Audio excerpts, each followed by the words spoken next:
welcome one and all to the Damage Report, which just began all of a sudden. Hey everybody, it's John Iadarola. Brett Erlich is here. It's a Friday show. We've got some fun news, and I think that we're gonna have fun discussing it. Feel free to disagree, Brett, as you so often do. I don't with you, John. That is the dumbest thing you've ever said, and I wish you didn't say it. I always agree with you. You're wrong right now. I'm confused. I'm gonna try to catch up. And I'm realizing now, I'm at home. This is probably the last day for a little bit. If you're on the podcast, you can't tell and you probably don't care. But anyway, I'm in the shed and I just realized there's like a little bit of natural light that comes in that depending on cloud cover changes. And I think I'm giving off a bit powder right now. I think I'm a little bit bright and I do something about that. So Brett, tell us. How was your 4th of July? We're gonna get to how Donald Trump's 4th of July was in just a sec, but how was yours? My 4th of July was fantastic, John. I lay down, which is the proper past tense, in a pool while drinking crafteries and dafteries, as we call them. Yeah, when you're just two people living in a house with a bunch of pets, you stop talking like a normal person and you start making up terms. So we had some daiquiris and some beers and made a tri-tip. Wife made potato salad. It was fantastic. That sounds pretty good. America. How about yours? We made hamburgers and deviled eggs, and my mom made an apple tart, and there was a big bowl of M&Ms, which I think was the highlight of that and every meal in which it makes an appearance, and it was fun. My daughter wore a t-shirt covered with hot dogs, and it was fun. It was we watched some of Jaws. Good holiday. I liked it, I enjoyed it. But it sounds like both you and I had a better holiday than Donald Trump. I mean, politically things are going pretty well for him, but I don't know. No holiday seems to involve him actually hanging out with friends or family, but we're gonna get to that in just a second. There's a lot more that we're gonna talk about during the course of this first hour, including how the knives are now out for Kamala Harris coming from the right. Just all cannons pointed at her, trying to blow her out of the sky. We've got Project 2025. We know a lot of groups that they've been targeting for when they're swept into power. Well, we've got another group to add to the list, which is vets. They think that we've been too kind to the veterans in the past. And so that's gonna end, and a whole lot more besides. Some more stuff that Clarence Thomas is gonna try to destroy. We got garbage people coming up and a guest trashy, because I'm at home. I don't have my normal trashy, so I have this weird Amazon one. And maybe we'll talk a little bit about Matt Gaetz. So lots of fun to come. Brett, you look very confused by what's going on. I overwrote some files and now I'm not confident I overwrote. I don't know what to do. I thought I overwrote this. Now I feel like I've failed the marketing department. I don't know what you're referring to. Mancy won. It's not your fault. It's totally fine. It just means I did something wrong and I will fix it by midday. I'm so confused.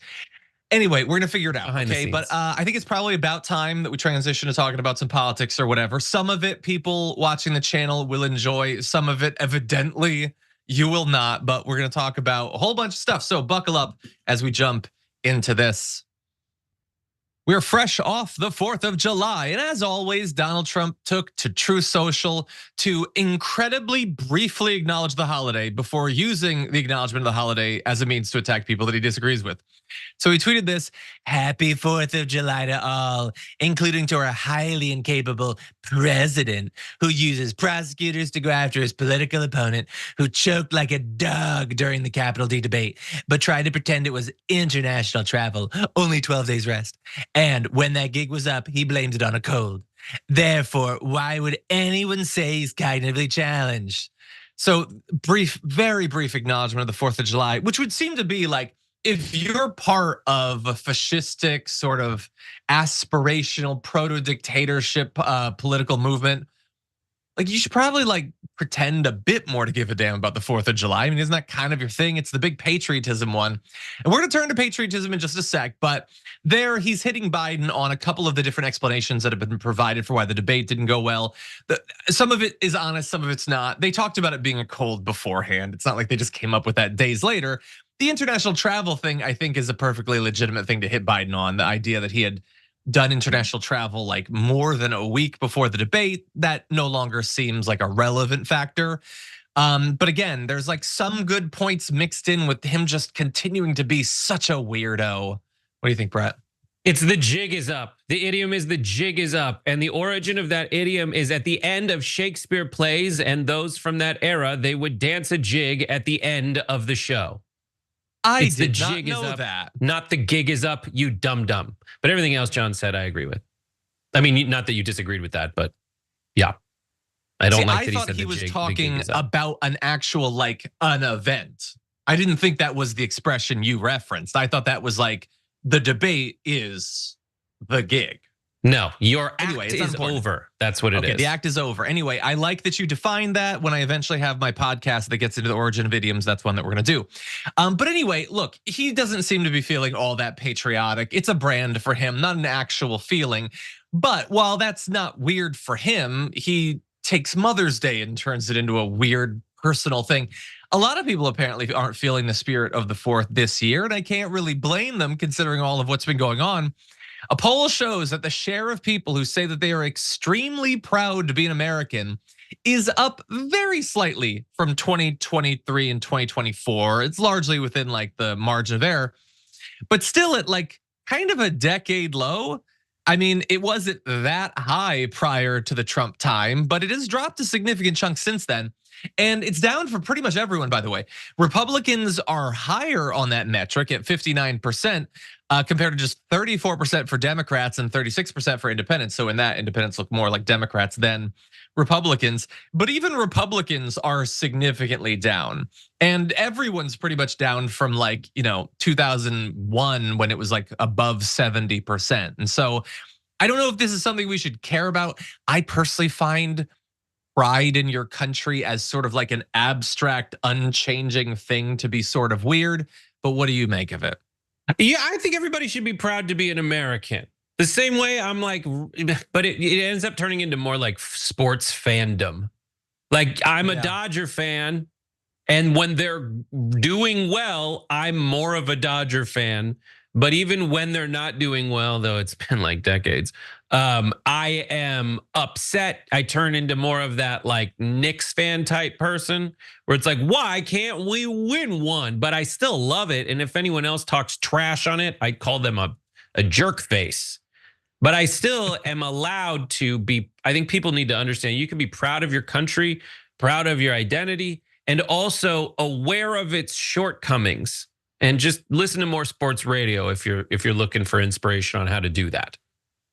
Yeah, I think you should be proud of your country when it does things well, when it is taking care of people that need help, when it is providing a good example internationally, when it passes big bills, those sorts of things. You can be proud of your country, for instance, for, rejecting Donald Trump in 2020. I think that is a reason to be proud of your country. The fact that it was so close is a reason to not be all that proud. But just like, I don't know, when I see the huge majority of Republicans, I just don't think it means what we're supposed to think it means. I think it means some stuff that's good and a lot of stuff that's kind of dark, okay? And my version of what I think pride should be, which is a thing that you can have, and I think it should be reassessed every once in a while, is more purely about like, are we living up to a standard that should count for something? Not just, am I automatically better than the vast majority of the people on earth? And I feel like for some people, I'm not saying that's a conscious thing, but I feel like it's definitely floating around out there. Right, no country has ever lived up to its purest promises, ever. Either they make these huge promises about everyone being able to be successful and it just, that's impossible, or something else. But for America, I think another factor in this is particularly Republicans are trying to warp the definition of America's promises. That's the problem. That's what's creepy and that's what's gross. But I think you can be proud of a country that strives to provide a voice for everyone, a place for everyone, a system that's fair enough for them to be able to succeed in it, as long as they play by the rules. Now we fail in those ways. We fail sometimes, and we fail a lot. In guaranteeing that to a lot of people, but striving to do that in earnest is something to be looked up to. And it's hard to stay positive when the former president who's trying to be president again is basically saying, I'm a dictator this time. Yeah.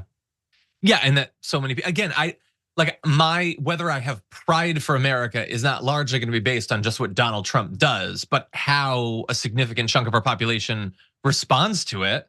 Then yeah, that does weigh into it. And honestly, it is going to take a lot more years than we've had between now and the pandemic for me to be physically capable of being proud of America, the way that we utterly bungled the response to that. The willingness of, 30 to 45% of the country to just let as many people die as possible and honestly not care, barely care if they're the ones dying. And then when the guy who bungled it and encouraged them socially, culturally, and ideologically to think that we shouldn't care if everyone is dying around us are like, let's put him back in power. No, I'm not capable of being proud of what we are as a political thing, not anytime soon. I think both the left and the right in America think half this country is godless, moron, heathen, evil people. But the Republicans say that and then say, but my definition of America is the right one and I'm proud of that. And left people on the left are like, they have a more full understanding of what's going on and they aren't going to delude themselves as much. But I still think it would help everybody's mental health to say, to just at least stay a little positive throughout. Yes, and we will try to encourage that positivity as we go forward. But with that said, we have to get to a little bit of negativity from Donald Trump to Kamala Harris. Let's turn to that now. Donald Trump appears to have settled on Kamala Harris being the one who he's going to have to go up against. At the very least, he's focusing more on her, and he's not the only one. There's a lot of potential Biden replacements if it comes to that, but the attacks have mostly been against the VP. So Donald Trump, in his 4th of July bully, talked briefly about 4th of July, a little bit about Joe Biden, and then he turned to Harris saying, respects to our potentially new Democrat challenger, laughing Kamala Harris. Laughing, she's laughing. She did poorly in the Democrat nominating process, starting out at number 2. And is that true? And ending up defeated and dropped out even before getting to Iowa. But that doesn't mean she's not a highly talented politician. Just ask her mentor, the great Willie Brown of San Francisco. And he doesn't go like very in depth into that, but it gives you an idea of the sorts of things they're going to be, if you're familiar with the last 8 years or so of American politics, the sorts of things that they're going to be using against her. The laughing thing is they like showing videos of her laughing or whatever. She seems a little bit like, I don't know, off or something. So they're going to put that into a bunch of ads to make her seem crazy. But she's inexperienced, but she's also a highly talented politician because they desperately want to seem like they're running against the establishment and that they are not fundamentally a part of it. So there's like some mixed messages there. But I also want to be clear, it is not just Donald Trump that is doing that. They're trotting out all sorts of people. For instance, here's Christina. She has an inability to communicate common sense to the American people. They just can't relate to her. Yeah, they prefer politicians who they can relate to. Politicians who, for instance, just drag the family pet out to a gravel pit and gut it down. It's just, of all of the people to claim that she's unrelatable, like, yeah, she might well be, but what have you been up to recently, Kristi Noem? But anyway, it's advisors, Chris LaCivita, Susie Wiles saying that she lied about Joe Biden's cognitive state and supported his disastrous policies over the past 4 years. So there's gonna be a little bit of not just tying her to the policies, but tying her to how we had Biden as a president.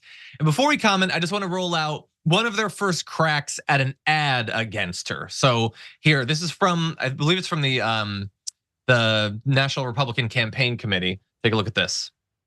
I have been privileged and proud to serve as Vice President of the United States with Joe Biden as President of the United States. We have a fighter, a leader with skill, vision, determination, and compassion.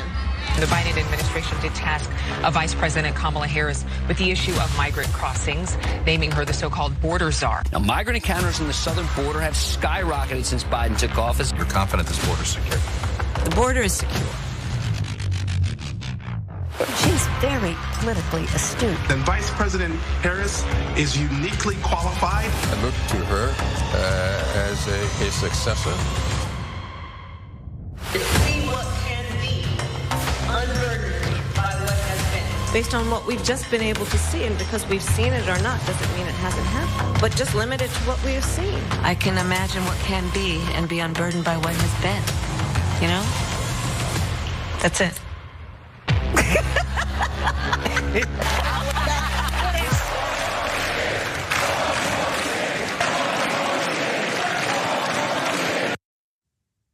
Okay, so really fast. Look, she's not my pick to replace Biden necessarily. Some of that I think is fair. Like they're gonna tie her to the last 4 years. They get to do that. She was the VP. They're also doing it in some ways in an incredibly untrue way. She's not the border czar. She was not in charge of the border. That's just insane to say that because some anchor on TV said it. It's just not true. And then some of those quotes that they like stripped of absolutely all their context, maybe in context they don't make sense. But some of them sounded like just random phrases that are strung together to make it seem as if she's crazy. And I'm not sure that that's actually what it shows, but that's what they're going with. Brett, what do you make of it? There's a lot to say about Kamala Harris. I'll start with the last thing we saw, which was a slogan that said, "Stop Kamala." You saw the rest of the ad. It didn't create this feeling about Kamala like she's a force that needs to be stopped. Right? The only way that that's a good slogan to close with is if you don't want someone with her identity to be the president of the United States. Because everything else is like, oh, she's silly. Oh, she doesn't really string a sentence together. You don't need to stop someone like that. It's like, please, anybody, but like, wow, just more of the same. An airhead who, that's what they like to paint her as. But no, if you're trying to stop someone, like you don't want, I think that's, pandering to the racists in the audience. Kamala Harris does have her problems as a candidate. Democrats do not have very many good candidates. Their good candidates are probably just Gavin Newsom and Pritzker and Gretchen Whitmer. Those are their only good candidates that they have. Kamala Harris is a bad candidate because she can't reconcile the two parts of her personality that appear on screen. The one part is she is a talented prosecutor. We all saw that undeniably when she grilled successfully and made a name for herself, getting to the Kavanaughs during the hearings to confirm the Supreme Court nominees. She was amazing. Everybody knew it. Everybody saw it. But when she's being folksy Kamala, it's just so cringe. Everybody gets to like, Mom, stop. It is unfair what people do to her, but with Trump saying she's laughing Kamala, you just point out that thing that is going to eventually rear its head, and you use that to define the candidate. And that's how they've been able to warp the coconut tree comment that she made into something that you only kind of have to, in passing by mention. She said, my mom or someone said, what, you think you just fell out of a coconut tree? You exist in the context of everybody that came before you. Everyone all the way up to Russell Brand is trying to pretend that they don't understand what that means. It's not a ridiculous statement. Saying that you need to be aware of what came before you, but you can't be burdened by that.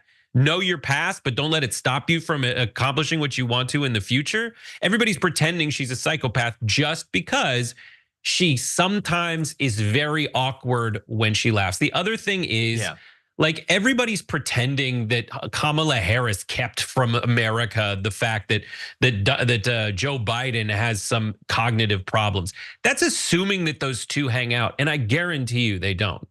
Every bit of reporting about Kamala Harris's relationship with the president is one where they're just trying to get her to go away.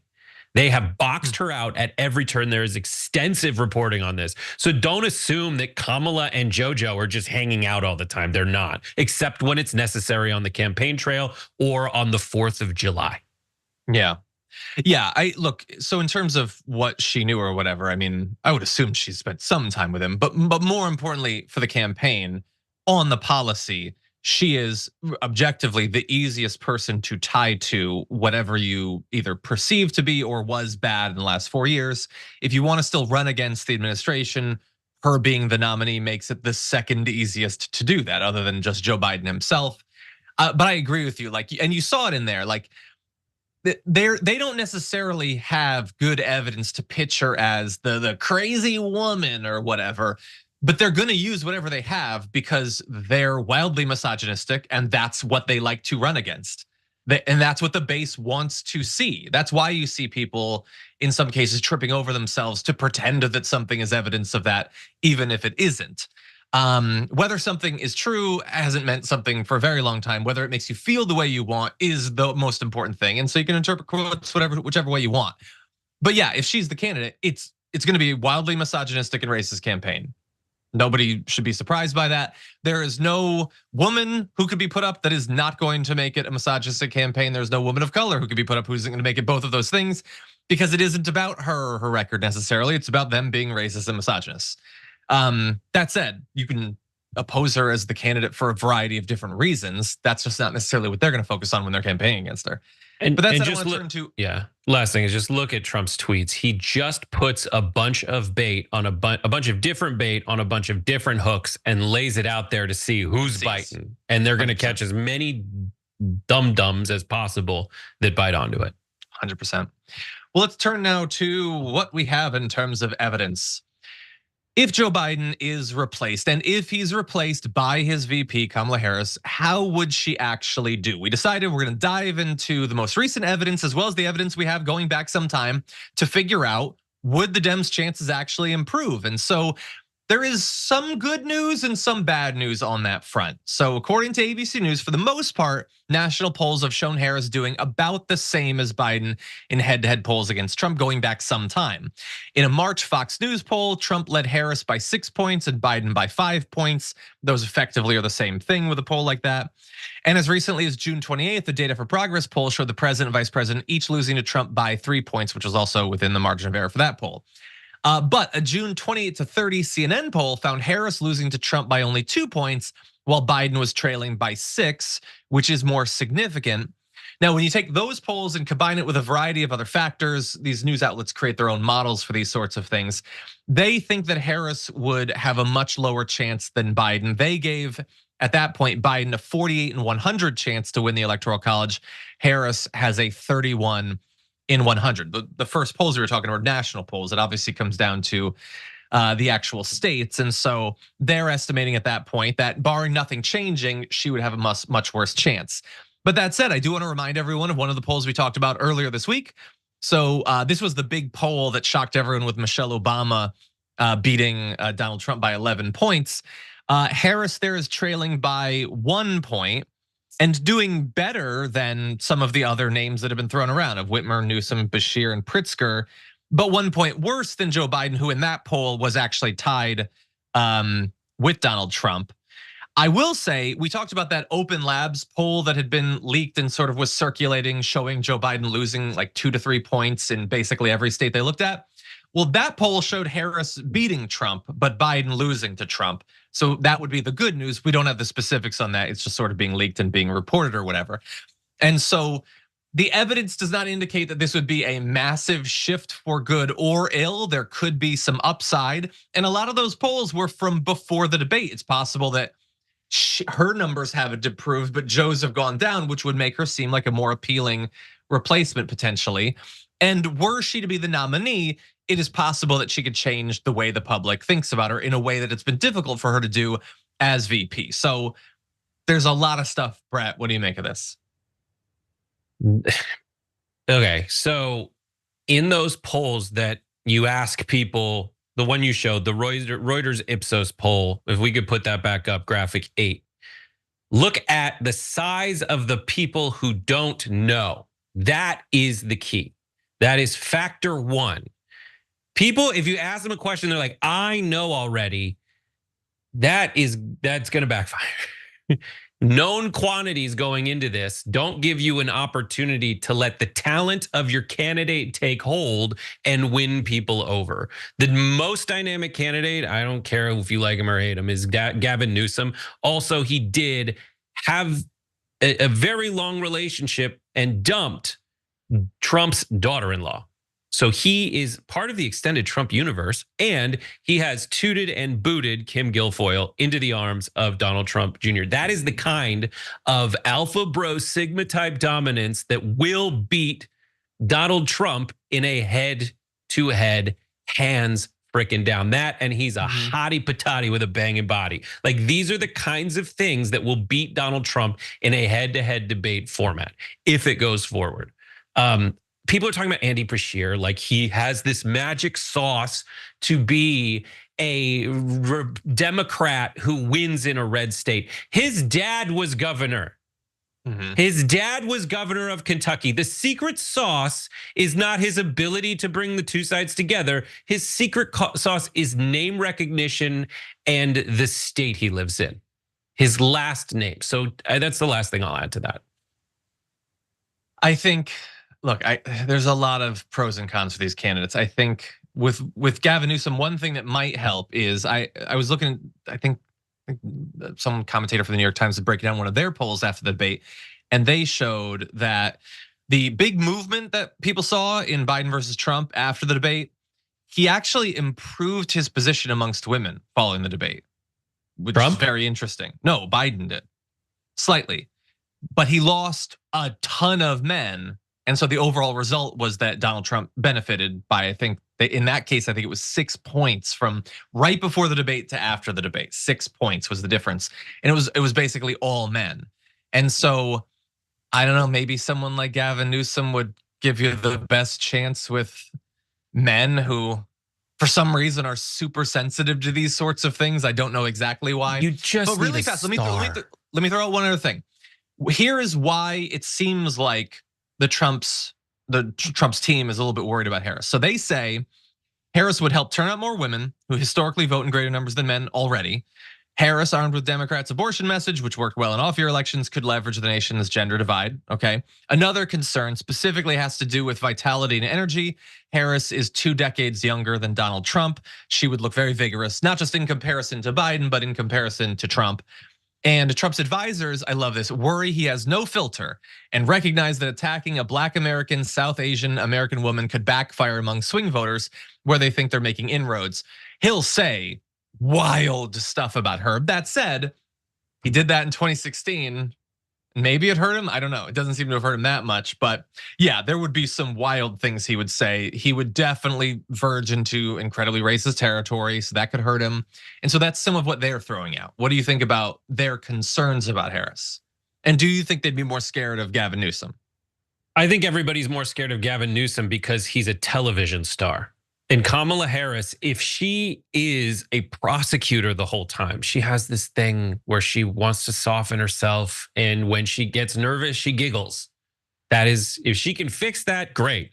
Be the prosecutor television star you were during the Kavanaugh hearings only from the time that this unlikely, this likely/unlikely scenario, depending on who you ask, when it finally kicks in, you have to just be a prosecutor the whole time. That's and look, they also, I think one of the advisors mentioned that the Democrats' ability to pitch the race as a prosecutor against a felon in terms of framing. No, well, I'm just saying what they're saying. I'm not saying don't remind everybody who's gonna care about him being a felon knows he's a felon. Yeah, a prosecutor, it's just for the purposes of being. People love watching Law and Order. Just give them that successfully. Just give her the sunglasses. Just give her the sunglasses. Anyway, okay, we need to take a short break. I think we are gonna play that last video. There's a fun video rolling around after our break, but we'll see you in just a few. Wow. Okay, there's like these weird things developing that I really want to / think we need to cover.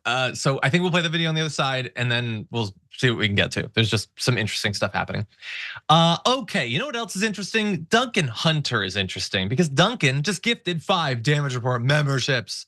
Thank you so much. Yes.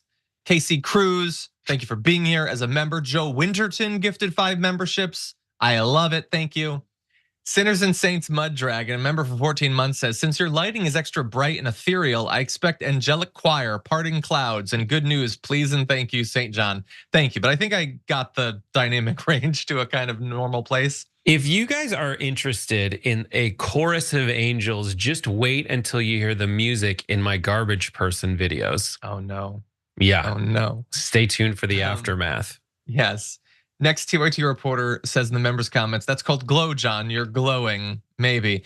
I wish I didn't save the comment. It was going too fast, but someone said that I looked like Switch from the Matrix. And if I knew who it was, I'd give you a Blue Apron gift card, but I missed it. And Switch deserved better, okay? Not like this. Not like this. Anyway. Not like this. Do you know I was thrown out of the doorway to Southwestern Law School by Dozer in a commercial?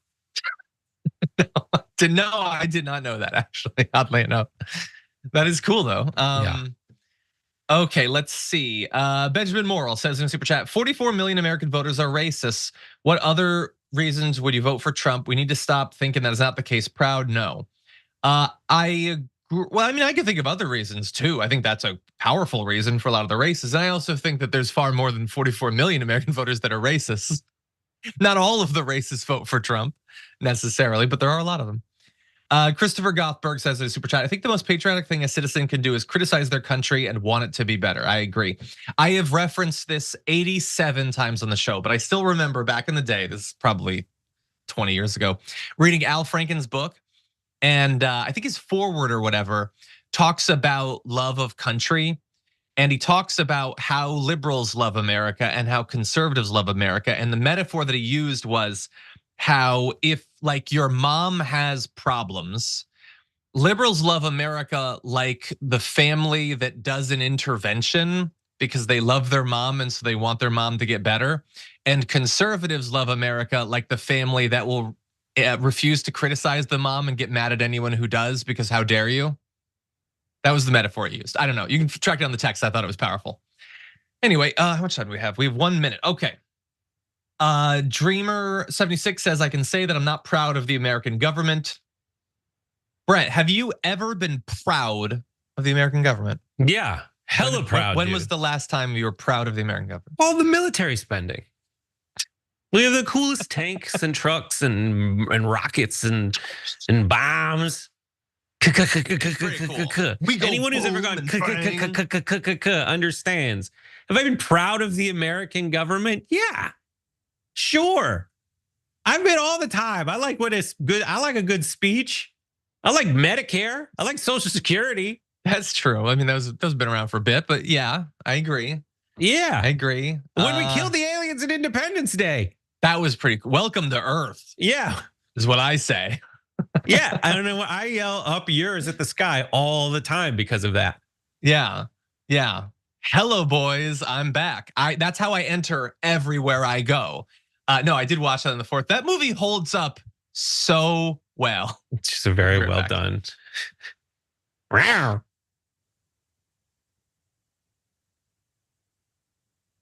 Okay, we can just jump directly into it. Everybody has to see this video. It's floating around. Donald Trump on the golf course. Take a look. How did I do with the debate the other night? Oh, amazing. That old broken down pile of crap. Yeah. It's a bad guy. He just quit, you know. He's quitting the race. Is that right? Yep, I got him out of the race. And that means we have Kamala. I think she's going to be better. She's so bad. She's so pathetic. It's so amazing. It's just so fucking bad. So I just can't imagine. But can you imagine that guy dealing with Putin and the president of China, who's a fierce person? He's a fierce man. Right. A very tough guy. And they see him, they can't. But they just announced he's probably quitting. Good. Very good. Yeah, that's amazing. Just keep knocking him out, right? Look, I know a lot of people are mad about that video or offended by that video. I think that video is hilarious. I love that it was released. I love the angle it was shot at. I love so much about the presentation of it, of him saying that broken down piece of crap as he's like on his automated little thing because he doesn't want to walk around the golf course and he's like falling out of the chair. It's just ridiculous, this person. Donald Trump is more vigorous in a debate than Joe Biden. I will give him that, okay? And he is technically playing a sport or a game or whatever you want to call it in golf. Sport, which I know you're League. Sure, I I think there's a fun definitional thing to get into there. That said, he is what, 4 years from the grave at most. Like, look, Joe Biden is rightly getting a lot of criticism for his mind going, but I'm not going to play the game where we pretend that Donald Trump has not lost a significant number of steps in just the past couple of years. And I mean physically, I mean mentally. And so if he wants to be happy about the current state of the race, he should be. If he wants to be happy about the Supreme Court deciding that he gets to be a king and none of the cases matter, he can be happy about all that stuff. But in particular, to be like drawing personal pleasure from Joe Biden falling apart physically, like, dude, you're like a couple steps behind him at this point. So I think it's ridiculous, but what do you make of it? Yeah, no, Donald Trump, he doesn't have it, quote, together. I'm glad of that.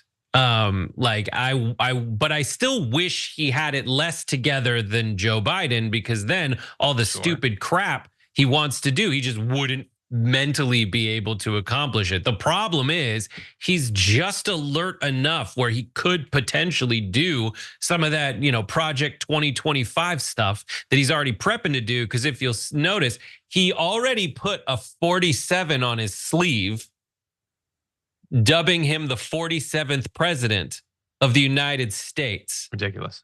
Like, wow, that's what's great. Because what I like about that is it proves that he had already pre-made all those like Donald Trump NBA championship shirts that, now he has to ship to countries where people don't know the actual outcome. So I'm saying like, West Virginia and places like that.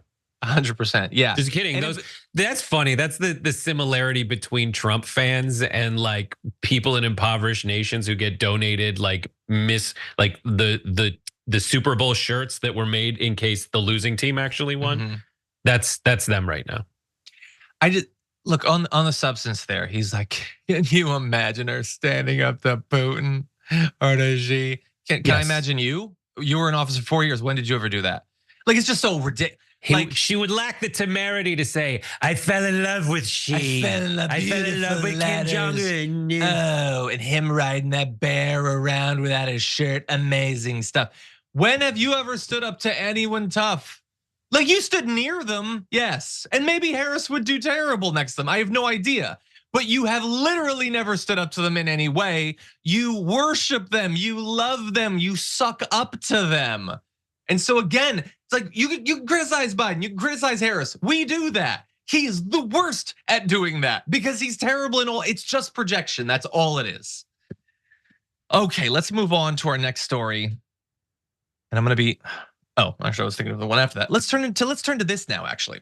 A bombshell report is now detailing how the Trump campaign is allegedly having a pattern of shelling out big amounts of cash to protect sexual predators in its inner circle. Now, this is all at the allegation phase, but here are the details that we have right now. There is a thread of text messages that were made public just yesterday, alleging that Donald Trump's 2020 campaign settled apparently multiple lawsuits for a man described only as Boris. The theory going around is that it's Boris Epstein, but there's no proof of that just yet.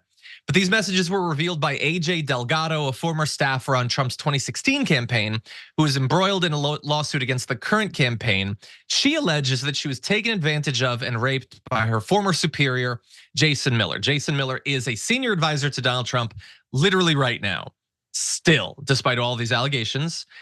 As part of that lawsuit, Delgado filed a motion that included a text thread that she claims to be between her and Jenna Ellis, former lawyer with the Trump camp.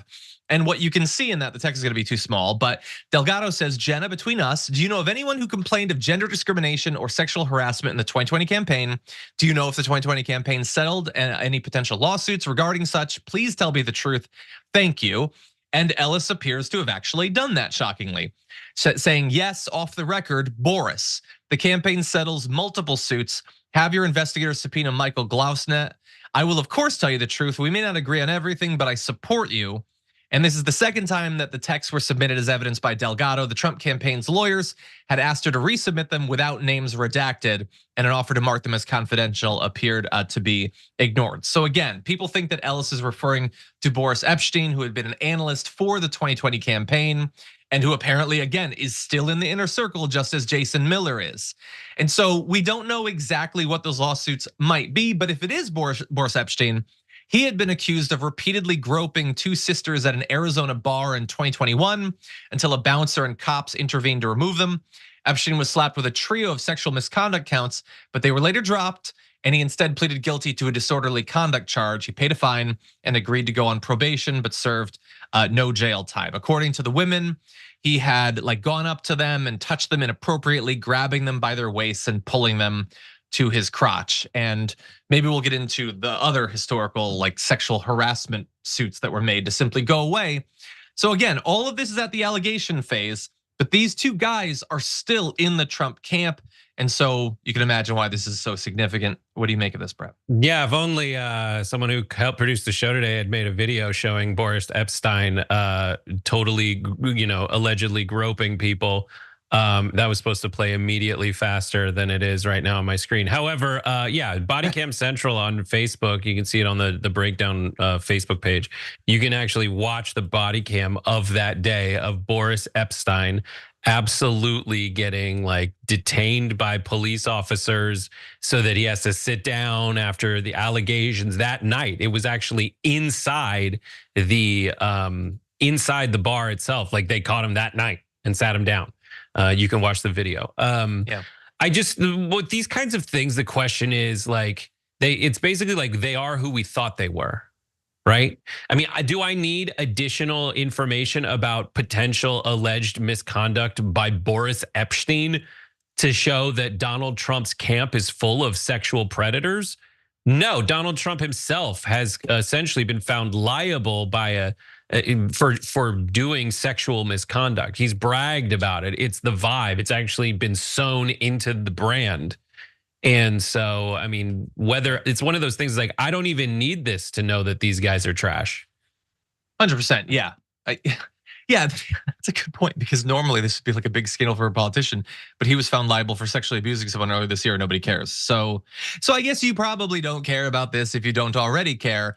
I will remind everyone that in addition to these new allegations, there had already been the allegations. There was the one we previously talked about in sort of the character origin story of Alina Habba. That's a sexual harassment case. The waitress was sexually harassed back in Bedminster.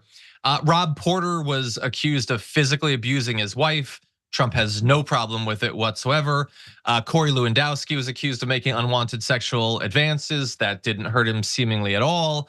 And so what do you know? This guy with this history of physical and sexual violence against other people has surrounded himself by a cadre of people with those same sorts of histories. Again, add that to the list of things that should be deal breakers for the American people, but have thus far proven themselves not to be. Okay, we're gonna take a short break. We come back, we gotta talk about Project 2025 and Donald Trump's most recent statement on the group after this. 2025 Dragon. Okay, there's so much to talk about. Really fast, Brett. So it's not the definition of sport. I wish though, you're the defense. Sport should just be something where you compete and your physical abilities are the determining factor of whether you succeed or fail, I think. I want it though to involve a thing where it is direct competition. What do you mean direct competition? Where it matters. So for instance, there are many sports where I can do my thing and then someone else can do their thing and we compare the results, but it didn't matter that you were near me, or it could take place days apart or whatever. Whereas basketball, I don't just play and then you play later and then we see who did better. A lot of people play against me. I love this stuff. We could talk about this for hours. I do too. So your definition is similar to what I've heard from other bros, total dude frat bros like you, who say there has to be defense. If there's no not defense, my definition. I just, on some level, I kind of wish that was a part of it. But it's so not my definition. So the Ryder Cup, for example, there's match play, there's head-to-head competition where you are playing at the same time next to someone. And does it matter? You're playing the same hole. And does it matter though? Does what matter? Well, you're playing the same hole and they swing after you, but if they swung an hour after you or a day after you, would it make any difference? Yeah, because you're playing the Ryder Cup. There's 4 people playing.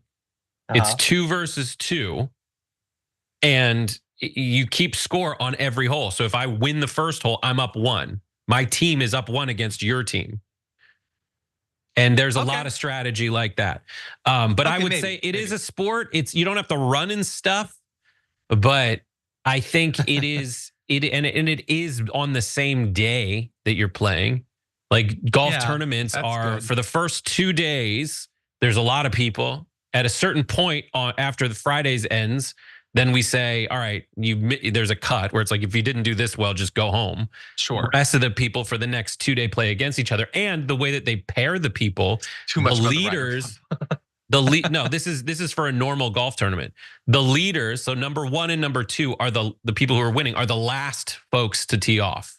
So you're pretty much going against the people that are your most direct competition on any given day. Like bocce though, where your ball was more likely to hit their ball, and that's legal. No, but also what you do is you look on the leaderboard and you're like, oh, right now I'm up. I've got 2 holes to go. He's got 3 holes to go. I'm beating him. There's I could either play more or less aggressively based on this, i.e. I could try to hit it over the water, which has a bit of upside. Changing your strategy, then that's fine. Always. Okay, and a lot of people are making jokes about me liking wrestling. No, wrestling is not a sport because your success or failure does not depend on your athletics. It is sports entertainment and it's the best. But also I would never define a sport as having to have defense because I think that women's gymnastics is one of the best sports in the universe. How is that any different? Why does it matter? How is that a sport? You keep saying I'm defining it in a way that I'm objectively saying I'm not. Wait, do you think that women's gymnastics is a sport and golf is not? No, I think they're both sports. Got it. You are impossible. I'm sorry, I misunderstood because you refuse to be agreed with. I couldn't tell. Like your words were ambiguous. My words are never ambiguous. I have the most specific words. Anyway. Okay, everybody. We only have 11 seconds. Okay, we're gonna get to more comments. Well, we'll probably talk more about the Ryder Cup in the next break, but then we'll get to more comments. We'll see after this. Golf is a sport. I'm a dragon. I just want to read one quick comment from Brooke Marks, who says, "Welcome to my whole life, John." I do refuse to be agreed with frequently. You do. Okay, well, with that said, let's get into something dramatic and perhaps consequential. Okay, let's jump into this. There's been a lot of talk during this election cycle about Project 2025 for, I think, good reason. It's this organization, or 100 organizations, trying to sweep a bunch of right-wing a-holes and fascists into power if Donald Trump wins and effectively overturn what America and our democracy and our government actually are. Watch John Oliver's breakdown of it. There's great details there. But it has been in the background mostly of this campaign supporting Donald Trump. But today, Donald Trump is directly commenting on it. And take a look at what he said and then try to infer from this what he thinks the effect conversation around Project 2025 will have on the election. He truthed this: "I know nothing about Project 2025. I have no idea who's behind it. I disagree with some of the things they're saying, and some of the things they're saying are absolutely ridiculous and abysmal. Anything they do, I wish them luck, but I have nothing to do with them," which is objectively untrue. Now, this sounds a lot like what he finally begrudgingly said about QAnon years ago when he's asked about, violent right-wing, fascist militias. He'll often say these sorts of things. These organizations that he 100% knows about, I've never heard of them. And he wishes them luck, like he's talking about a groomer for, Jeffrey Epstein or something. But anyway, he says he has nothing to do with them. If he gets into power, they are likely to be staffing a significant percentage of our entire federal bureaucracy. But he would have you believe that he doesn't know anything about them. And I know why he's saying that. That 900-page document they put out is filled with insane commentary on virtually every organization in the federal government, every policy area. We're gonna turn in a moment to talking about all of the various ways they want to screw over vets and rob them of the benefits and all of that, their health care that they've earned through their service to America. So I get why he's nervous, but Brett, I'm curious about what you think about this development. I mean, when it comes to Trump denying that certain things exist, like he understands that people in the Republican Party have grown up with this party being one that is 100% fine with having one priority and wanting so badly to think that the person in charge of the party is going to forward that priority. They just are so starved for someone to tell them it's gonna be okay, I'm with you, that he has no problem saying, I'm gonna be okay, I'm with you, to people that have completely different and contradictory goals. For example, he'll tell women at large, listen, I don't want to go any further than Roe versus Wade, but he'll tell Christian groups, oh yeah, we're going to outlaw the abortion pill, that kind of stuff. Yeah. And this is just the latest evidence of that. Yeah. Well, I want to turn now to an example of why this could be damaging to him. So one of the chapters in their Mandate for Leadership, the Conservative Promise, talks about cost cutting, and in particular, how they want to hit the Veterans Administration, the VA. So they propose to end enrollment in VA medical care for veterans in 2 low priority groups to save an estimated $69 billion through 2032 and narrow eligibility for veterans' disability by excluding disabilities that cannot be related to military service, which would save an estimated $37.6 billion during the same period. They also call for privatizing the Department of Defense's current TRICARE system offered to military families, which the chief of staff for Trump's second VA secretary, Robert Wilkie, who's involved in this, claimed would provide higher quality care and result in $60 billion in savings, and require married service members to share a housing allowance and document their housing expenditures. So more bureaucracy and more documentation for people married to the vets. And so look, this largely tracks with some of the actions he took as president, but as with everything else in Project 2025, they talked to 100 different right-wing organizations and asked them, what is your craziest fantasy for your issue area? What have you always hoped we could do, dreamed we could do, but it was never actually possible, even under a Republican administration? And they just wrote up a huge document of all of those. And if Donald Trump gets in, I'm not saying that he's gonna do literally everything that they say, but we know that the Trump presidency in the first term was largely him doing things he was interested in and then leaving people to just do what they want to do. He's not a details guy. He's not really focusing on who he brings in. That's why he was undercut by so many people he brought in that were insufficiently loyal. You think he's gonna turn down a list of tens of thousands of names that he can just like press accept on and they all get hired and he doesn't have to do any work? And so look, I think this is a demonstration of the media doing a good job and actually focusing on something that might seem a little bit behind the scenes or a little bit wonky, but it's very consequential. The fact that he's commenting on it, I think, is a good sign. I don't know if it's really gonna get through to enough voters, but I'm glad that it seems to be getting a little bit of a focus. Thoughts, Brett? Project 2025 has a scary enough name that I think it will resonate with voters. I think his goal and the right-wing goal to privatize industries that shouldn't be privatized is so scary and terrifying, because we all know they always say, listen, there's a free market and competition will make it better so the prices go down. But the prices in those scenarios never, ever go down. Everybody knows that these guys bribe politicians, get no bid contracts, and just leech off of folks. And nowhere for a Republican, I would assume, is it more transparent and evil seeming on its face than when you're trying to steal from veterans. 100%. Yeah. Okay, well, with that said, we're gonna move on to one more topic to close out this hour. Let's jump to this. Clarence Thomas was not at all happy that the Supreme Court declined this week to take up a challenge to Illinois' ban on assault weapons. He put out his own opinion about this, saying, well, effectively making sure that you know that he's keen to uproot future bans. He urged the court to take up another such case on the basis that some semi-automatic guns, such as the AR-15, are among the most popular weapons in the nation, thereby claiming that more guidance is needed to delineate which weapons are dangerous and unusual. And yes, he did focus on the fact that they are popular, because obviously if something is popular, it has to be legal and it has to be constitutional. That's why they would never challenge weed. I mean, so many millions of people use it. How could you make the case that it could be illegal? But anyway, he further called the Seventh Circuit's decision to uphold the state ban, one of the lower courts, which stems from a landmark 2008 Supreme Court decision that ruled that military-grade weapons such as M16 rifles are not protected under the Second Amendment, as nonsensical. it's not look, I'm not a lawyer or whatever, and I'm certainly not a Supreme Court justice, but it is hardly nonsensical when a Supreme Court decision says that there are military grade weapons that are not protected, and the Seventh Circuit's like, okay, well, this is one of those. You could disagree with that, or you could do what the Supreme Court does these days, which is just give a middle finger to their own precedent. But you can't say it's nonsensical because it's pretty sensical, I think. Anyway, he says the Seventh Circuit's contrived non-militaristic limitation on the arms protected by the Second Amendment seems unmoored from both text and history.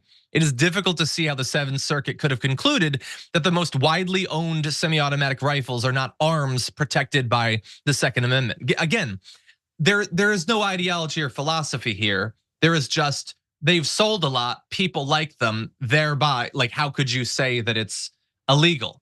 And you can definitely define classes of weapons as only being acceptable for the military. There's a variety of ways that you can, and indeed groups have done that. He is pretending to not understand that because, again, he's trying to give gifts to the right who have given him so many gifts over the years. Right, what do you think? Guys, listen, there's E. coli tainting the spinach, but so many people already own the spinach that we shouldn't do anything. There's lead in all the pipes. We've already laid the pipes. Yeah. It's poisoning people. How can you say that with pipes this popular that we should do something about it? No, Clarence, that's not how any of this works. Just because you failed so bad that millions and millions of people have weapons of essentially mass destruction doesn't mean it's okay. There are tons of Supreme Court decisions that have the whiff, and court decisions in general that have the whiff of this. The like, it would just be too much and too unwieldy to regulate. But no, this is a very simple thing that, by the way, we've done before. There was an assault weapons ban. It was fine. It was legislation. It was enacted. There were fewer people getting killed by these kinds of weapons. This isn't like, computing power where like your phone can do what 40 computers used to do. And like, it's not dangerous. Like, yeah, the computer's fine.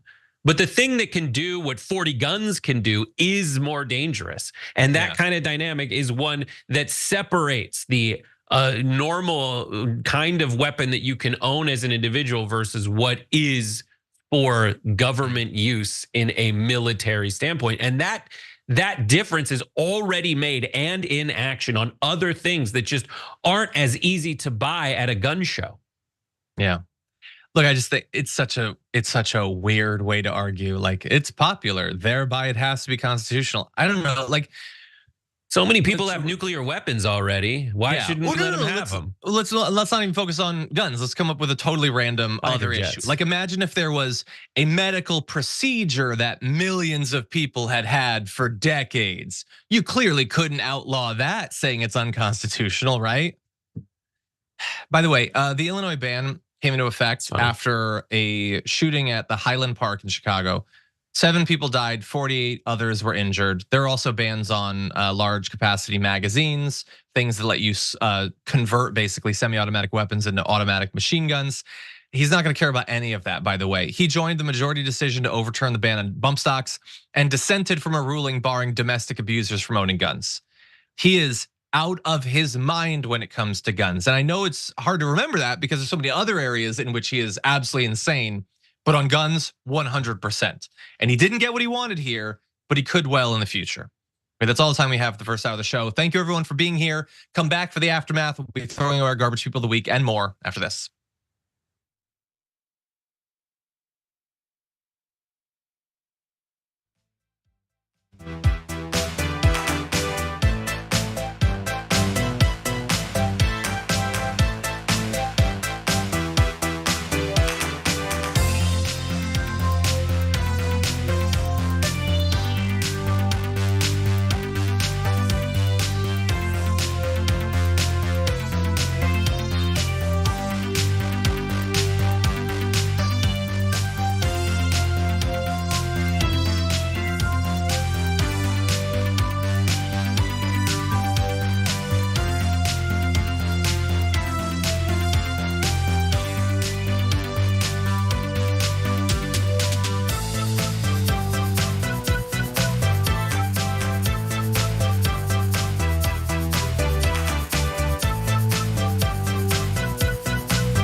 Welcome back to the Aftermath, one and all. Thank you for being here. Bob Scott says, John, your hair looks awesome. Oh, thank you, thank you. By the way, someone pointed this out. They said the color is ash blonde. I've never heard that before. Is that accurate? Ash blonde? That was a thing for a minute. Is it? Oh, I'm behind the times again. Damn it. Anyway, thank you everyone for being here. Let's read some of your comments. Donkey Dragon says in the members' comments, any game you can play while drinking a beer isn't a real sport. Well, I mean, you can drink a beer during any sport if you try hard enough. You said squash ball? When I lived in San Francisco, everybody would play slosh ball in public parks, which is, there would be, I think the keg is at second base. Oh, that's fun. And it's kickball. That's a good idea. And you would fill up halfway through, but there was like 2 kegs. I don't remember what it was, but you had to have a beer in your hand as you played kickball. And yeah. I don't remember all the rules. Well, that sounds fun. I'm drunk, but it was let's great. See. Patricia Veneer says, so is the Great British Bake Off a sport? Doesn't Natalie Tran host the Great Australian Bake Off? I think she did. I don't know if she still does, but I think she did. The best. She is. I miss Community Channel. Anyway. D's Nuts Bia Dragon, member for 12 months, says, hey John, as a ludophile, have you played the board game Dune? I have not played the board game Dune. I have played the board game Dune Imperium, which is fun. That's a good Dune game, but it's not the one I think you're talking about. Lady F&T gifted 5 memberships. Thank you very much. Very nice of you. Justin says wrestling is the only true manly sport, but it's capitalized in a way that I read as making fun of me, I think. I don't think it's a serious comment. But anyway, are we ready to do this thing? We're good? You got a thumbs up. I didn't see it. So this is not, by the way, before we get into it, this is not technically Saraskis von Ampari, the omnivore, the shredder of garbage. He's back at the studio, but this is his brother, Ted, okay? The naming scheme was not consistent. It's the end of the week, and so it's time to take out the trash.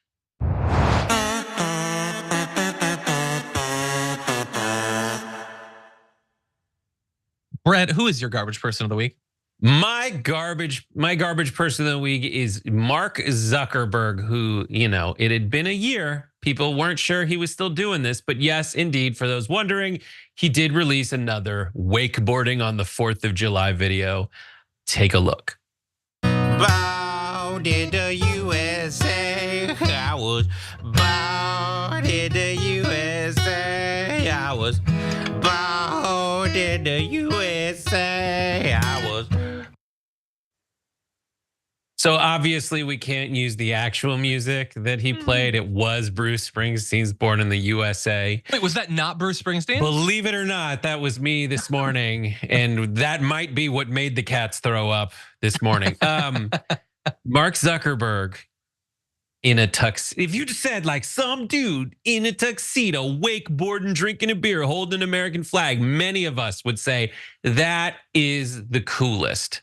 But no one would say it as loudly as Mark Zuckerberg about himself, from what I gather here. They think they're Iron Man. You're not Iron Man. For those unfamiliar, this is the second time he's done such a thing. Take a look at the first. Cause roll, take me home to the place I belong. You got to release that on Spotify. Come on. I would say it's better without the tuxedo. With the tuxedo, he's got a tall boy. Like everything about it is something I would like in theory think is funny. Could we see the tuxedo one again? That would be video one. Thank you. Yeah, that one is, it's just, I don't know, but he's a really good wakeboarder. That's what I don't know what to do it about. Like he is a very good wakeboarder. In the tuxedo one, is he wakeboarding?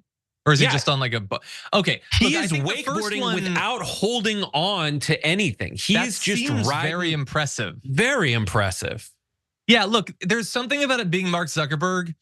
So there's a range of how badass it is. And it is, for all the characteristics not having to do with him, it's a pretty badass, difficult thing to do. He takes it down to the lowest range that act can be but it's still up there. Like that is, look, I know like Elon Musk or whatever wants to be cool. That's all he ever wants. He can't do that. I can't do that. Yeah. Like it's not bad for Mark Zuckerberg. I still want Zuckerberg to kick the ever-loving crap out of Elon Musk last year in fighting. All I wanted. That's and I'm fine with it. And I don't hate Mark Zuckerberg. I don't hate Jeff Bezos. I don't hate anyone. I hate Jeff Bezos. Yeah. I don't hate. I disagree with things. I just want to put it in perspective. Like so often everybody's like, this is the worst thing in the world. Him wakeboarding, obviously not the worst thing in the world. But like, oh my God, just the cringe factor is just it's so much. Yeah, it can be cringe and badass at the same time though, I think. Yeah.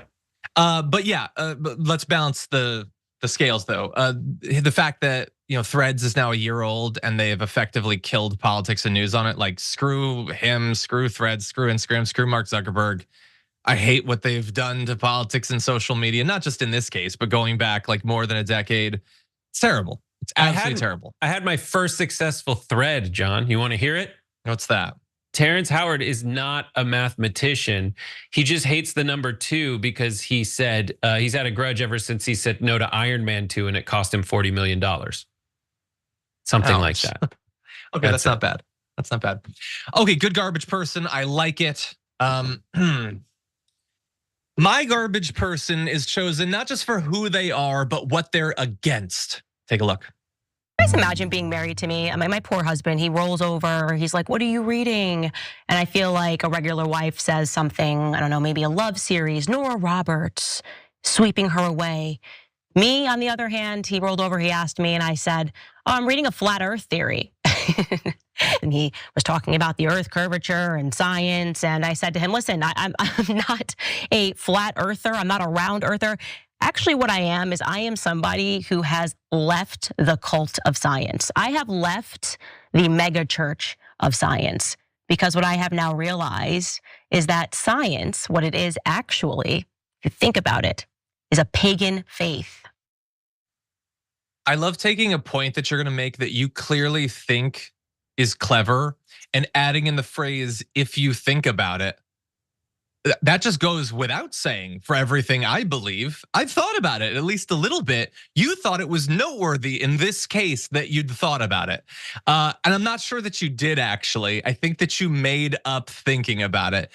She's the worst. She is, like every one of these figures has, like there's different attributes of like aggressiveness, homophobia, racism, and they all have like different characteristics for it.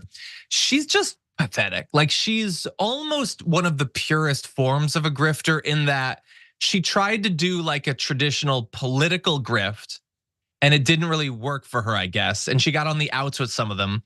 So she just like sat down, ran the numbers, and she's like, I'm a conspiracy theorist now.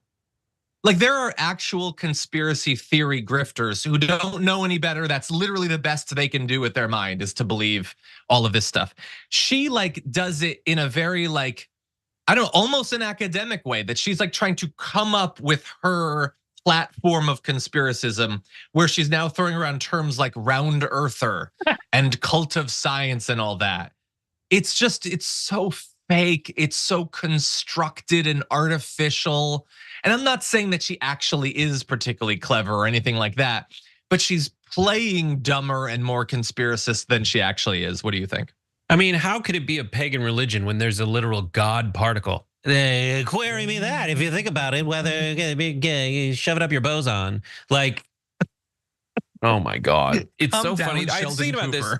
I was thinking about this recently, and my conclusion was the reason that stuff like this happens and pervades the taco sphere is that stupid people are pretty good at having the confidence to present themselves as medium intellect people. Medium intellect people, by and large, can tell you that something's wrong, but they're not as good at simply stating what's wrong with an insane person's terrible argument, because they have a little bit of humility to understand that maybe they don't know everything. And in those conversations, it's just the confident dum-dums are louder. Mm-hmm. And many of the like actual extremely intelligent people who can break something down, many of them are like, I think it's best not to engage. And the question is, do you engage with that? Like, I'm not a flat earther, I'm not a round earther. It's just like, get out. Get out. Yeah, it's annoying. Just get out. Ugh, you're just terrible. You're just terrible. Like, and also her argument doesn't lead to really calling or really justifying calling science a pagan cult religion of science. It doesn't work that way. Like, none of her arguments proved that. That is my favorite part, though. I love she's hardly the first religious person that's trying to be like, no, your thing is a religion. And I love that, because like what you should be doing is saying, well, you science people say that you care about truth and reality and you test things and you want evidence. We actually do that too. But she knows that she can't do that. And so instead it's just, okay, I guess that we just believe stuff or whatever. Well, you just do that too. It's like just trying to drag science down to the same whatever goes sort of stance that she clearly has and some other religious people do. That's not science. That's not the scientific method. I'm sorry that science scares you, Canazones. What I'm trying to understand is, what is she hoping to get out of this flat earth book if she doesn't believe in the scientific method? Because like theoretically, if the earth is flat, you should be able to demonstrate that. You should be able to provide evidence for that. But she doesn't believe in the scientific method. She doesn't believe in hypotheses, experimentation, those sorts, verification. So is it just like she's reading Discworld or something? Again, none of this is honest. It's constructed. She's a grifter. I get that. Right. But in the canon of what she's saying, what is she hoping to get out of this book if truth doesn't exist? And assuming she's actually reading it. Like, that's also true. There's the scientific method, and she's applying a lot of it to her method, which is the lie and dipshit method. Scientific, lie and dipshit. The lie and dipshit method is just to, and she's gonna hone it. Like, there's trial and error and hypothesis and testing with different concepts in science, beliefs in science, things, on your way to a theorem. But the fact is, she's gonna trial and error and hone and change her grifting message until it resonates with the most people. That's literally what they're doing. And you'll see Donald Trump do that too. They just try it and it fails, and they hone it and they try a different one. And then they've got their tight, 2 hours that they just repeat different versions of until they have enough money for their homes, and then they die. That is a very good point. I love that within the context of one conversation, you can talk about sticking things in a boson and then make a good point about the fact that they do sort of use experimentation, A/B testing, and all of that. It just, and I know this isn't, I'm gonna end on this. It bothers me that like, for her to broadcast her message of believing that the earth is flat or whatever relies on so much science and experimentation to produce this technology. And it seems wrong on some level that they get to use the product of things they're trying to destroy. That is unfortunately the way that it works. So true. Anyway, those are our garbage people. 59,000 of you voted this week. I never know what's gonna lead to a significantly higher voter share, but that's a lot of voters, thank you. I've never seen a community garbage person vote like this, and I just noticed it. We have a 3-way tie for number 5, 4, and 3, each getting 1% of the vote. That is Marjorie Greene for pretending her party isn't anti-LGBTQ, Iowa for allowing a 6-week abortion ban to go into effect, and Kevin Roberts for saying America's in a second revolution. It should be. Number 2 is at 4%. That's Donald Trump for pushing violent QAnon posts about Liz Cheney. But 93%. We've never had a vote like this. It's the Supreme Court for giving Trump absolute immunity effectively. That is amazing. Thank you to everybody who voted. I guess that's the thing that juices the numbers, having a week of politics like this. Okay, with that said, I'm gonna read just a couple quick comments, and we're gonna get into some stories. Justin, member for 1 month, says the wrestling comment was directed at alpha bros who say real wrestling is the only truly manly sport, not you. Oh, so I guess that's not talking about professional wrestling at all. Do alpha bros really? Oh, well, they like MMA, I suppose. I don't know if they like Greco-Roman wrestling necessarily, but okay, let's see. May money to Billy Heyman. Money says he was probably driving over to see if his ex-wife wasn't dug up by a raccoon at hole 30. Talking about Trump on the golf cart. Happy High Day, Flightarola and Brett, LOL. Thank you. Yeah. And you notice Barron, like he's sitting Barron's next like to his that. father there, listening to these insane. It's just so It's a sad. dice roll. It's a dice roll. Like there is a He's certain gonna be ruined. Yeah, because like with Ivanka, she basically said, all right, I'm just not involved in the next one. It's too cringe. I have actual friends in New York. Yeah. And is Barron gonna be that way? I don't know. Big question. Stay tuned to find out. At least he's playing golf with his son. That's a nice thing. Like that's a really actually cool thing. Yes. I'm not deranged, John. I can acknowledge that it's cool that you're taking your kid out for a nice day at the golf course. I will grant you that. And then I will acknowledge that he stopped to tell insane smears against other politicians in the middle of it, which undercuts it a little bit, I think. But anyway, we'll see. When I take Raina to go play volleyball for the first time, we'll see if I do a press conference in the middle. Okay, let's jump into this. 2017, Congressman Matt Gaetz forms a close friendship with future convicted sex trafficker Joel Greenberg. Matt Gaetz is going to the White House and Joel Greenberg is going with him. Gaetz allegedly grooms Greenberg for higher political office and makes payments to him. Greenberg reportedly uses a sugar daddy app to find college girls and pays for sex on Congressman Gaetz's behalf. That's a close friendship with the real Matt Gaetz. Florida Patriots PAC is responsible for the content of this advertising. Yeah, they are, and they're running that right there. It's intended to remind people of the, as they repeatedly in the ad term it, a close friendship between Matt Gaetz and Joel Greenberg, who has pleaded guilty to sex trafficking charges, only to then cooperate in a federal probe revealing that Gaetz was also involved in sex trafficking. We're still waiting for developments and all of that, but in advance of those developments, they're putting out an ad with the flashing neon sex. It's dramatic. It's a spicy and provocative ad. So apparently, according to Punchbowl News, it is the Florida Patriots PAC, but there isn't a lot of information about who that actually is. Like who is raising the money, who is spending, who is it that is doing this? But Gaetz did vote against former Speaker Kevin McCarthy, and they've been feuding ever since, by the way. And Kevin McCarthy has been very aggressive in going after Matt Gaetz. He has used super PACs to go after other rivals, including Bob Good, the House Freedom Caucus chair. And so it wouldn't be impossible or inconceivable for it to be him. Now, the Florida Patriots PAC is attacking Matt Gaetz, is also boosting his GOP primary challenger, Aaron Dimmick, a naval aviator. Florida is gonna be holding its primaries on August 20th.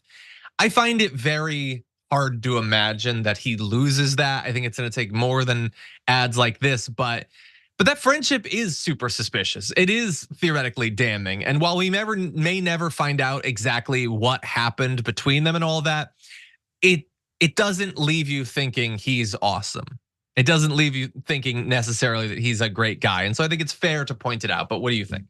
Well, I'm a patriot and patriots seem to be against Matt Gaetz, sorry. So it makes sense to me that as a patriot, the patriotic thing to do is to vote against Matt Gaetz. My favorite part about that ad is that the voiceover is the guy from Naked and Afraid. So I'm waiting for him to be like, and Matt Gaetz's primitive survival rating is a 4.2. Matt Gaetz will be naked and his survival item is, his Zelle app so he can pay for sex. Will he make it to 21 days?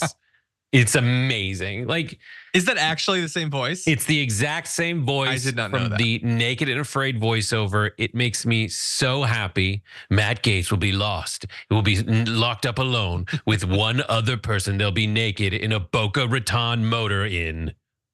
She's 16. Oh my God. Like that is all I want. And I want to scrumptiously eat it up. But yeah, I mean, whether it's like the Lincoln Republican, the Lincoln Project, or Kevin McCarthy, or some Democrats. I just love anytime people say patriots of America support this ad, really exposing how terrifying the dark money process is for ad spend, politician buying in America. Yeah. Look, the feud just keeps going on. And I feel like I've said this 1,000 times. Could we just find out some of the actual facts? That's all I want. I'm no longer interested in what Kevin McCarthy thinks about it, and I'm no longer interested in Matt Gaetz saying that nothing happened. I just want to know what the actual state of the evidence is, and unfortunately, it doesn't seem like we're ever going to. Okay, with Who that needs said, it? Matt Gaetz would operate without needing to know that information about his political opponent. He would just smear nonstop. So definitely. That's that. I know. I'm just saying, as an outside observer, I want to know. Yeah. Okay, with that said, before we go into our last story, I do want to give away a Blue Apron gift card because I saw this comment. And I think it's funny. Where did it go? Oh, Night Eater in the YouTube chat is a member and says, rather have McCarthy than the Temu Stephen Colbert as speaker. And I had to think for a second. I was like, oh, he's saying Mike Johnson looks like sort of like an AI generated image of Stephen Colbert. And I think there is actually a resemblance.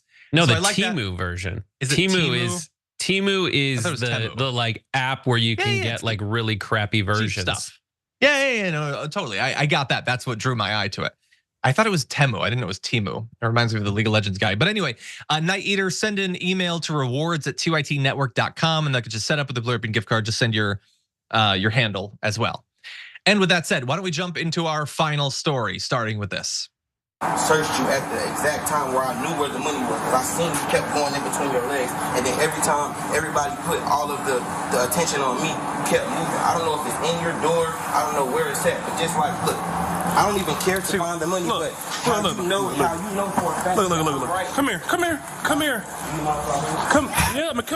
I'm telling you. I want to come here. You know that. Okay. Do you see anything? No, yeah, look, no cap. I'm not even gonna touch it. It's blue hundreds right here. It's all the blue hundreds are right there behind that receipt. Thank you. All that's my money. He didn't have that. This is your money? Yes, I heard him crumble it up. Thank you. That is among the most interesting and amazing body cam footage that I've ever seen, because you saw justice sort of playing out in real time. And it has produced North Carolina police officer Henry Chapman being charged by his own department after the traffic stop that you see in that footage. So he and his partner pulled over Moncray Moon, a 29-year-old that you see in the video, for an outstanding warrant. And while they were searching his car, they found nearly $8,000 in cash. And so that cash was taken and eventually turned in. Sorry, not all of the cash, just most of it. Some of it went missing, and he was able to identify on video there what had actually happened. And so they had driven him back to a local patrol office to transfer him to a different officer who would take him to jail. Once they got there, Moon accused Chapman of stealing some of the money. And you see in the footage him sort of walking them through it. So he had said, that's my money. If I'm right, it's gonna be about $1,000. First of all, if it wasn't his money, why is there loose wads of cash just in a car door of a police car? But anyway, he guessed it'd be around $1,000. He said, I heard him tampering with that rubber band because that was what his girlfriend had used when putting the money together. And the money was $900. It was very close to what he had said. And he had apparently seen Chapman fidgeting around, in his words, in the patrol car. Before the sergeant searched his vehicle, he got out, emptied his pockets, and denied having the money. The sergeant said that Chapman was moving the money between his legs and into the pocket of his patrol car. Chapman apparently later admitted that he took the money, but said he never intended to steal it. He also was accused of violating the police department's body cam policy. So he separated $900 away from the larger amount and hid it, but not to steal it.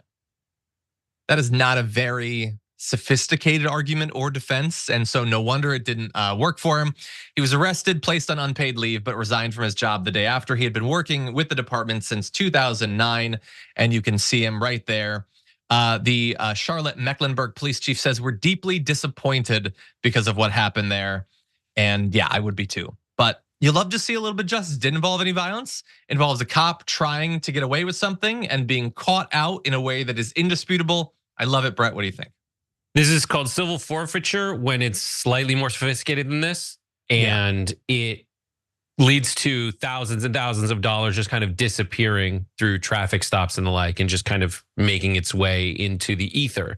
This was one, I agree, like I've seen so many body cams. Marisa Black, who's working on the show today, has edited so many body cam videos and it is so often that we see videos where that man's behavior, the guy who had the money stolen from him, being as respectful as that turns into like graphic violence very quickly. And so that guy's ability not only to call it out, not only to get the police officer to show it, not only to follow it, but also to get it to the point where he is able to get the money back without it escalating into violence. That's something you don't see, and it's the kind of thing that makes you feel a little better about a situation that really does cost a lot of people who can't like really use this kinds of systems because they have criminal records or they're just pulled over for reasons that are outside of their control just because of bad cops, and the money just disappears. So I'm glad that guy got his money back. I'm glad it looks like justice is on the way to being served, and that's that. Yeah. Well, we will see if he ends up getting the money back, but at least the money was returned to the larger pool of money that might be forfeited. So we will see, but at least it wasn't personally stolen by the cop, just put in his pocket, and he goes off to have fun with it. And this is a demonstration of, look, body cam footage obviously does not solve every problem with cops. We know that over and over and over again, but this is a sort of situation where maybe it wouldn't have worked without that. It would have been a little bit easier to cover up if they were inclined to. They seem to take this sort of accusation seriously, but we can't always assume that'll be the case. And so sometimes it is a good thing to have as a tool. And with that said, that is unfortunately all the time we have for the show today. Brett, always a pleasure to have you here. Thank you so much. Thank you, John. Thank you. Okay, I'm gonna be leading the first hour of the Young Turks later on today, so definitely join us there. For now though, thank you everyone for joining us throughout the week. The RNC is coming up very soon. We're gonna be doing live coverage, so prepare yourself for that. For now though, stay safe out there, stay sane out there. We'll see you soon.